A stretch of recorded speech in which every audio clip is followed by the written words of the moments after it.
me when I am talking to you. You are no longer welcome here. That is enough, Mother. We are leaving now. Choose, Vanessa Bennett said, her voice cutting through the ballroom. Choose right now, Zuri.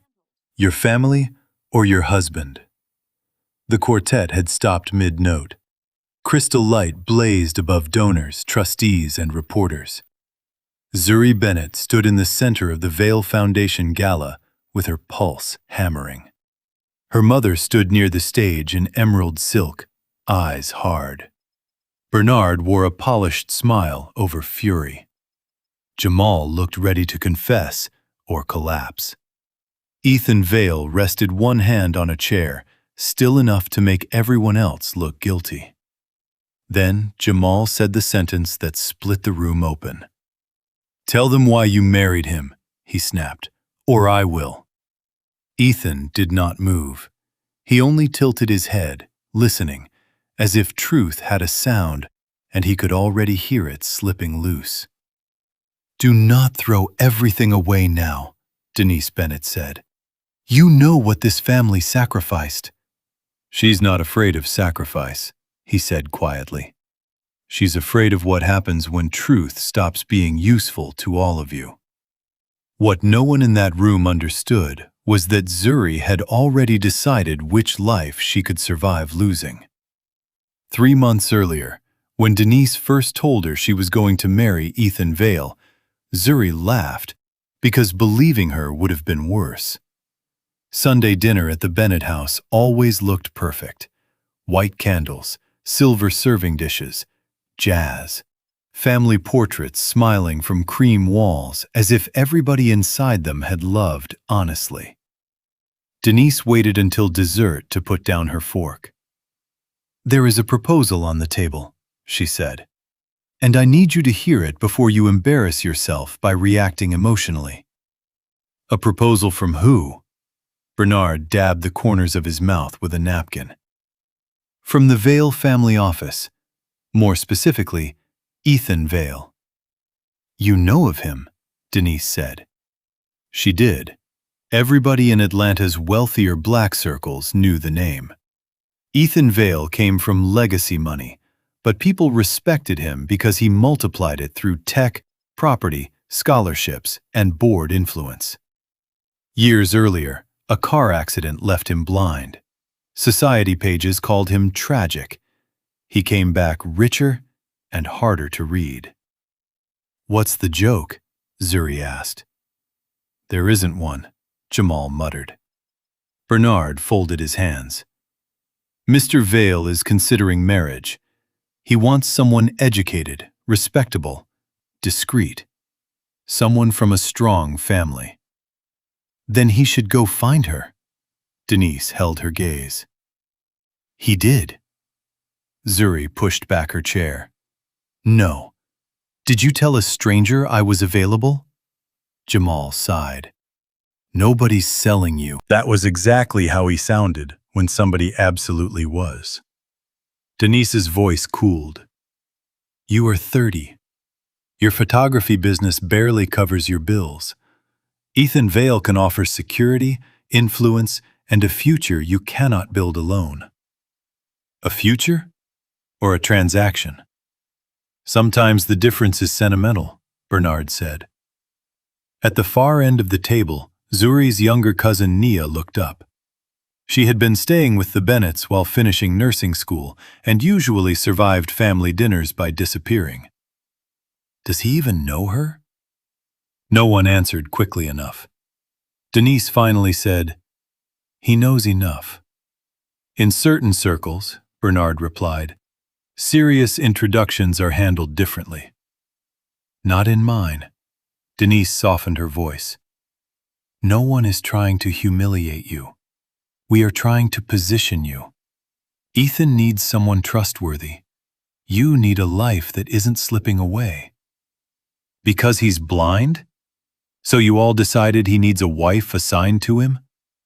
"Don't twist this," Denise snapped. But Zuri could already see the shape beneath the silk. Wealth, respectability, access. Her family had taken a man's blindness, wrapped it in concern, and turned it into an argument. "Just meet him," he said, "because sometimes something ugly can still become useful." Useful to who? He looked toward the street instead of at her. You think this family ever had the luxury of making choices one person at a time?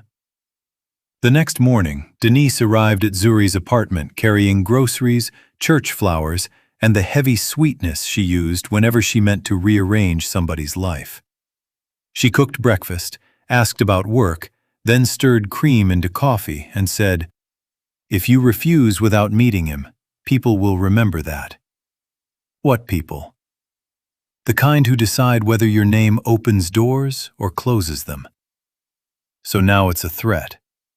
It's reality. Denise set down the spoon. You think I don't know what it means to be a black woman in rooms built by wealth? Respectability is currency. Ours has always cost more. This is not only about romance. A crack flashed through Denise's composure. Love is not promised to anybody. Stability matters. Protection matters. Alignment matters. And what matters to Ethan? Has anybody asked him? Denise met her eyes. More than you realize. 3 days later, exhausted enough to mistake surrender for strategy, she agreed to one meeting. Ethan chose a private garden behind the Vale Foundation. No photographers, no relatives. Just winter roses and a man rising when he heard her steps. His cane leaned beside the table. His suit was charcoal and precise. He wore no dark glasses, no attempt to soften what the world already knew. A pale scar touched one temple. "Ms. Bennett?" he asked. His voice was low, controlled, warmer than she expected. "Thank you for coming." Something about how accurately he turned toward her unsettled her. Not by sight, but by sound, distance, and the faint scrape of her shoe. To her surprise, Ethan smiled. "Mine didn't send me." "Did they tell you I needed help crossing streets and choosing ties?" he asked. She almost laughed. "No." "Good. Then they saved some foolishness for me." Tea arrived. After the server left, he said, "You sound angry. I don't blame you." "Only if you assume I don't agree." For an hour, they spoke carefully. Ethan asked about her photography and did not dismiss it. Then he asked what she noticed first when she entered a room. "Silence," he said. "Not whether a room is quiet, whether someone is choosing not to speak." At the end of the meeting, Ethan said, "I prefer honesty to politeness. If you don't want further contact, say so now, and I will make sure no one bothers you again." Zuri opened her mouth to refuse. Then Denise's warning returned. Bernard's stare, Jamal's tired face. Pressure settled over her chest. The second meeting should not have happened, and the third shouldn't either. Yet soon, Zuri was walking with him through the Foundation's Adaptive Arts Center while he mapped halls by echo and greeted staff by voice. His world had been arranged to work with him, not around him. He used screen readers, labels, memory, and discipline. He cooked, ran meetings, and hated pity. "Do you always answer questions with half an answer?" she asked over lunch. "Only the questions that matter." "That's annoying." "Yes," he said. "I've heard that before." She laughed despite herself. Their questions shifted. Denise asked where Ethan kept papers. Bernard wanted to know who handled his legal affairs. Jamal asked whether Ethan seemed lonely. Denise asked about his will. Until then, she had believed the pressure was cruel, but still contained inside her family's twisted idea of security. Then she went to Denise's house one evening and heard voices coming from the study before she reached the door. Bernard was speaking in his lawyer's tone. If she becomes wife, access changes, household authority, medical influence, private trust. Men like Ethan don't hand over power quickly, but wills evolve. Isolation helps. Denise said, she only needs to do what any wife does. Learn his habits, earn confidence. And if she grows a conscience? Jamal asked. Bernard gave a soft laugh. Then we'll remind her who paid her tuition, covered her crises, and cleaned up her messes. Gratitude is persuasive. At the far end of the hall stood Naya, holding folded towels. Their eyes locked. Then Naya hurried over and whispered, "You heard them." Naya swallowed. "I thought maybe I was imagining it. The legal questions. Uncle Bernard asking about signatures. Your mom saying Ethan needed a wife who understood family." "How long have you known?" "Not everything. Just enough to feel sick." Naya swallowed. "I heard Bernard mention succession documents and who could control what if Ethan ever depended on the wrong people." Bernard stepped out first, immaculate as ever. "Zuri, you came early." She forced her face still. "Traffic was light." His gaze flicked to Naya and back. "Everything all right?" "Fine," Zuri said. He smiled without warmth. "Good. Family requires trust." Fear is not always dramatic. Sometimes it is logistical. Bernard could damage people through paperwork and rumor. Denise could weaponize shame. Jamal lived in circles where pressure solved problems faster than mercy.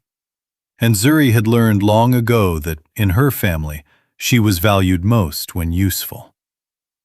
When Ethan proposed, she was already trapped between disgust and a respect she did not want to feel. The proposal came after hours in the Adaptive Arts Center, in a rehearsal room still carrying the vibration of music. "I need to say something before what comes next," Ethan told her. "That sounds ominous."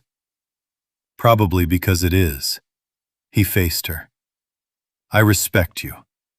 I don't know whether what surrounds us is real, but I don't believe every difficult beginning is false, simply because other people arranged it. If I ask you to marry me, it will not be because I need a caretaker or a symbol. It will be because marriage can be practical and still honest if the people inside it refuse to lie." "Why would you ask me that when you know I didn't choose this?" "Because I didn't choose how we met either. But I can choose what I do next. And I think you're standing inside something you didn't build." Instead, she asked, "If I say yes, what exactly are we promising?" "Dignity," Ethan said. "Honesty where possible. Space when needed. No performance in private. No coercion. If affection grows, it grows. If it doesn't, I won't punish you for it." She said yes, telling herself she was buying time. Denise cried when she heard. Jamal hugged her too tightly. Bernard opened champagne as if he'd expected nothing less. Naya smiled, but panic sat behind it.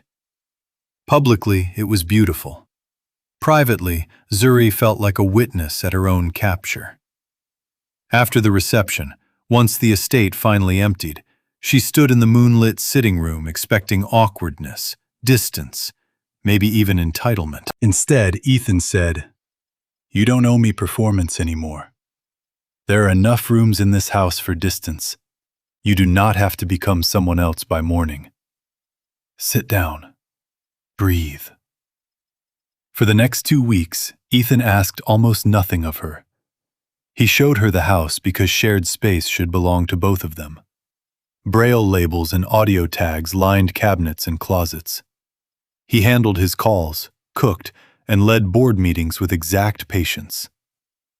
One stormy evening, the power dropped in one wing before the generator returned. Zuri found Ethan in the library, standing perfectly still. "Generator's slow," he said, more annoyed than frightened, but his right hand was clenched. "You okay?" A long pause. "After the accident, people kept asking what I needed. Almost nobody asked what I missed," he said. "I missed knowing the edges of a room the moment I entered it. Darkness before blindness still has shape. Total absence is stranger." Zuri moved closer, but not too close. "Do you want company or space?" His hand slowly opened. "Company, just not instructions." So she sat beside him while rain hit the windows. He told her about pity, partners who spoke to assistants instead of him, and women who treated him like a lesson instead of a man. "How attached is Ethan to his current legal counsel?" he asked without greeting. Zuri went cold. "Good morning to you too. Don't be childish. Marriage changes legal assumptions. If Ethan trusts you, he may be open to consolidating advisory roles. That would protect you both." "Protect from who?" "Opportunists." The cruelty of that almost made her laugh. "You are the opportunist." He went silent, then said, "Careful, Zuri. Moral outrage is a luxury funded by people who can afford to lose. You can't." After that, the pressure sharpened. Denise arrived with casseroles and questions. Jamal suggested wives should know passwords. Bernard sent articles about estate restructuring. Nia texted warnings whenever she overheard anything. Then came the first moment Ethan looked at Zuri as if he wasn't sure which side of a locked door she stood on. A courier delivered an envelope while Ethan was on a board call. Inside was a draft form that would have given Bernard access to trust communications under the excuse of marital coordination. She ripped the papers to pieces, carried them outside, and fed them into the incinerator for old records. That evening at dinner, Ethan set down his fork and asked, "What did you burn at 412? Her hand froze. "What?" "Coated paper, not ordinary mail. You crossed the dining room twice before going outside." She gripped her napkin. "Trash." Ethan turned his face toward her. "People lie differently when they're protecting themselves than when they're protecting someone else. I'm still deciding which one that was." A week later, Ethan's house manager, Celia Brooks, requested tea with Zuri. Celia had worked for the Vales since Ethan was 12 and carried the kind of authority that didn't need volume. She stirred honey into her tea and said, "Mr. Vale has spent years surrounded by people who mistake composure for ignorance." "Are you warning me?" Zuri asked. "I'm observing you," Celia replied. "And I haven't decided whether to thank you or ask you to leave this house." Instead, she asked, "What do you think you've seen?" "A young woman who looks guilty when she's innocent and goes silent when silence causes damage. That's a dangerous combination." Before Zuri could answer, Celia added, "For what it's worth, Mr. Vale interviewed investigators before your wedding." Had Ethan known from the start? Had he married her because he suspected the Bennetts? Was she wife, witness, shield, or bait? "Did you investigate my family before we got married?" "Yes," he said. No denial, no apology. "And you still married me?" "I found reasons to distrust them, not you." "That's not an answer. Were you testing me?" His jaw tightened. "I was trying to survive people who keep approaching my life with perfect manners and urgent concern for my future." "So what am I? Collateral?" He stood. "You are my wife, a complicated fact I've been trying not to reduce into strategy." "Then trust me with the truth." He turned toward her. "Can you do the same?" For days they moved through the house with a polite distance that felt worse than anger. Then Jamal arrived late one night looking like sleep had forgotten him. He gripped the railing. "They're in deeper than you think. Bernard took out bridge loans against 2 developments. Mama guaranteed one through a housing board relationship. If those deals collapse, everything collapses. So that's what this is really about. Debt. It's about survival. No, survival doesn't look like using me to rob my husband." He flinched at the word husband. "Do you think I wanted this? Bernard promised he could keep us afloat if we stayed aligned. Then lenders got vicious and Ethan started looking like the only bridge out." "Then let it sink," Zuri said. Jamal stepped closer. "Bernard thinks you already have access. Mama thinks you're getting soft. Nia..." "What about Nia?" He rubbed both hands over his face. "She's been helping Bernard copy schedules from the house. Staff rotations, board lunches, who comes and goes. She swore it wasn't serious." "Why are you telling me this now?" "Because Bernard doesn't want patience anymore. He wants something concrete before the gala. A signature, a document, proof you can move Ethan. And I don't know how to stop this without blowing up everything." Jamal caught her wrist. "If you go to Ethan now, Bernard will bury us. He'll make it look like you were part of this from the start. Maybe Ethan will believe him." Ethan stood there, one hand on the frame, face unreadable. "Am I interrupting?" he asked. After the door shut, Ethan turned toward the darkness where Zuri stood. "Do you want to tell me why your brother smells like fear?" Instead, she said, "Not yet." The words damaged something. She heard it in Ethan's next breath. Bernard wanted Ethan to sign revised advisory documents before the event. Denise wanted Zuri to make sure Ethan made reassuring announcements. Jamal called and hung up. Nia stopped answering messages. At the same time, Ethan became stranger and gentler. He asked Zuri to describe expressions after events, noticed when a vase moved because the air changed, and knew when one of Bernard's texts had shaken her. He never accused her directly. He only made it harder to imagine hurting him. One night, unable to bear it, she asked, "Why did you marry me if you suspected my family?" They sat on the back steps while summer insects hummed in the dark. "Because suspicion isn't certainty," Ethan said. "Every report I received about you contradicted the strategy around you. And when people are used, the world likes to judge them by the hands controlling them. I know something about that."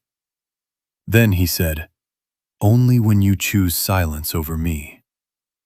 2 days before the gala, Nia appeared at the estate's side gate crying. "I messed up," she whispered. "I thought if I gave Uncle Bernard harmless things, he'd stop pushing you. He didn't stop. He has event seating, donor lists, and staff rotations. Last week, he made me photograph the key cabinet labels." "No, I swear. But I think he had someone make duplicate service keys from the photo labels." Nia cried harder. "He kept saying the family was drowning and you were the only one floating." They had chosen her not because she was weak, but because they believed she had been trained for this all her life. Zuri was the fixer, the daughter who absorbed humiliation quietly, the sister who cleaned up disasters she didn't create, the one taught that love meant carrying whatever everyone else dropped. They believed conscience itself would chain her to them. Older moments rearranged themselves. Denise talking about stability, Jamal talking about everybody, Bernard calling gratitude persuasive. They had counted on Zuri's loyalty becoming the weapon that broke Ethan. She brought Nia inside and demanded every message, voicemail, and email she still had. Nia handed over her phone with shaking fingers. "Who's here?" She crossed the room and placed Nia's phone in his hand. "My cousin," she said. Her voice trembled, but it held. "And I'm done choosing silence." The confession came in waves. How the marriage began. What she overheard in the study. Bernard's forms. Denise's pressure. Jamal's debts. Nia's part in the schedules. Her own fear. And her failure to tell him sooner. Ethan listened without interrupting. Only once did his hand tighten hard enough around the desk to make the wood creak. "If you want me to leave, I will," Zuri said. He turned toward her, and for the first time since they met, anger moved openly across his face. "Do you know the cruelest part? Not that they tried to use me, or even you. It's that they taught you love could be proven by how completely you were willing to become dishonest for them. That is not family." Then Ethan said, more quietly, "You should have told me sooner." "I know." "But you told me before they won." Together, with Celia, Ethan's lawyers, and 2 security consultants he had wisely never dismissed, they prepared for the gala. By letting the Bennetts believe the plan still lived. Zuri returned her mother's calls. She met Bernard for lunch and let herself appear cornered. She told Jamal she would do what she had to if it kept Denise from public ruin. She even accepted one final folder from Bernard. "He trusts you now," Bernard said, satisfied. "I can hear it in your voice." "And if I refuse?" Bernard smiled faintly. "Then you lose everyone who made you possible." That night, Ethan heard the folder slide from her bag and asked, "Did he finally hand you the knife?" "Good," he said. "Let's make sure he cuts himself on it." The gala arrived in a flood of flashbulbs and polished lies. Music spilled across the ballroom. Reporters angled for quotes. Denise wore emerald silk and perfect composure. Bernard moved through the crowd like a man already congratulating himself. Jamal looked like he might collapse. Nia stayed close to Celia. Zuri played her role so well it frightened even her. She stayed near Ethan, guiding only when asked, describing only what mattered, smiling just enough to soften suspicion. Bernard watched them with satisfaction. Denise squeezed her hand and whispered, "Almost done." In a private lounge off the ballroom, with Denise, Jamal, Vanessa, and 2 senior board members nearby under the excuse of logistics, he presented the folder to Ethan. "Nothing urgent," Bernard said smoothly. "Just temporary streamlining as the foundation expands. This protects the household and relieves unnecessary burden." Ethan rested his fingertips on the folder but did not open it. "My wife discussed my burdens with you?" he asked. Bernard's smile never slipped. "Only out of concern." Denise stepped forward. "Ethan, families help one another. Zuri understands that." "Tell him," Denise said. Jamal's voice cracked. "Zuri." Bernard's tone sharpened. "We're here because of you. Finish it." When Zuri didn't move, Vanessa stepped from the doorway, her usual sweetness gone.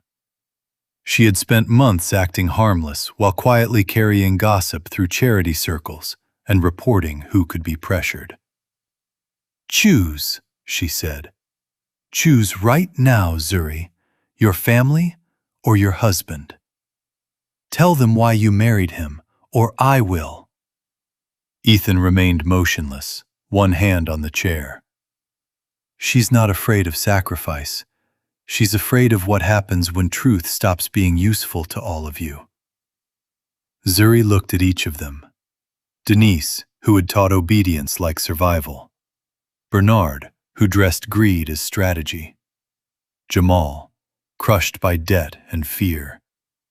Vanessa, who hid sharpness behind softness. Nia, trembling near the wall. Ethan, who could have exposed everyone himself, but was still giving her the choice. Zuri turned toward the doorway so the listening crowd could hear every word. You want the truth? My family pushed me into this marriage because they believed they could use me to get close to Ethan's finances, his legal authority, and eventually his estate. They told me it was for my future and for his care. But behind closed doors, they treated him like a fortune with a heartbeat. At first, I thought they were only forcing me into something humiliating. Then I learned they expected me to gather information, earn access, influence his decisions, and help place control of his world into their hands. She looked at Bernard. You called it strategy. Bernard recovered fast. This is absurd. She's emotional. Then let's be factual, Ethan said. He reached into his jacket and removed a slim recorder. Security logged attempted use of duplicate service keys 3 weeks ago. My counsel preserved unauthorized advisory drafts sent through unofficial channels. Mrs. Brooks saved the envelope I burned, and tonight, Bernard Bennett confirmed enough on a monitored line to interest both Ethan's attorneys and this board. But Zuri raised a hand. No, let me finish. I had chances to help them, more than one. I could have handed over documents. I could have shared schedules. I could have pushed signatures. I could have lied when Ethan asked what I burned or why I was afraid. Every time it mattered most, I refused them. She turned to Ethan, tears rising. I should have told you sooner. I was afraid, not of losing money, of losing the only people who had spent my whole life teaching me that belonging to them mattered more than being honest with myself. You didn't choose me because you trusted me. You chose me because you thought I'd carry your sins the way I've carried everything else. You thought if you wrapped greed in family, I'd call it duty. You were wrong. He is a human being, not an inheritance. Denise's composure broke. After everything we've done for you, everything you did for me came with a bill, Zuri said. Jamal dropped into a chair like his knees had given out. Vanessa whispered, horrified, Do you understand what you've done? Yes, Zuri said. I finally do. Security entered then, calm but firm. Board members moved in. Lawyers appeared from the edges of the room. Bernard tried once more to seize control. Ethan's mouth curved without humor. You tried to turn my life into an acquisition strategy in formal wear. Spectacle was always part of the design. Denise looked at Zuri as if seeing a stranger. If you walk away from us tonight, don't expect a way back. There was never a way back, Zuri replied. Only a way deeper in. He did not reach for her immediately. He let the moment remain a choice. Then, after one long breath, he offered his arm. The foundation opened formal reviews. Bernard resigned from 2 boards before he could be removed from others. Denise's name vanished from committees. Jamal cooperated with investigators regarding the loans. Vanessa's donor messages surfaced just enough to ruin the innocence she had traded on. Nia gave a full statement and moved out before sunrise one Sunday. Instead, she rented a small studio over a florist shop and told Ethan she needed to stand somewhere that did not belong to either family. He surprised her by agreeing. Trust isn't proven by sharing an address, he said. It's proven by what survives distance. She visited the estate, then stayed away for days, then returned. They had dinners that ended in laughter and arguments that ended in silence. She told him things about childhood she had never spoken aloud. He admitted how dangerous it still felt to need anyone. Sometimes they walked through the city, with her describing murals while he identified neighborhoods by traffic, wind, and the smell of food from corner restaurants. Months later, after the legal noise quieted, Ethan invited Zuri to the lakeside property her family had once obsessed over. Not for a grand gesture. Just a weekend of water, quiet, and room to breathe. At sunset, they sat on the dock with their shoes off, listening to the lake tap gently against the wood. "I used to think loyalty meant staying," Zuri said, "no matter what it cost." Ethan rested his hands behind him. "Most people who demand loyalty are really demanding silence." She laughed softly. "You always make the simple version sound lazy." After a while, he said, "When you stood in that room and chose truth, I wasn't proud. I was angry that the choice had ever been made that expensive for you." Zuri looked down at the dark water. It was expensive. Was it worth it? She thought about Denise's face, Jamal's collapse, Nia's tears, Bernard's shock, the life she lost, the self-respect she finally kept, and the man beside her who had every reason to close his heart and had chosen not to. "Yes," she said, "because for the first time in my life, loyalty didn't ask me to disappear." Ethan turned toward her. She could not fully read his eyes in the fading light, but she no longer mistook that for absence. He reached for her hand and held it with quiet certainty. "Good," he said. "Then stay where you are seen." And Zuri understood that the man her family had ordered her to betray was the first person to show her what loyalty really looked like. It simply told the truth and stayed.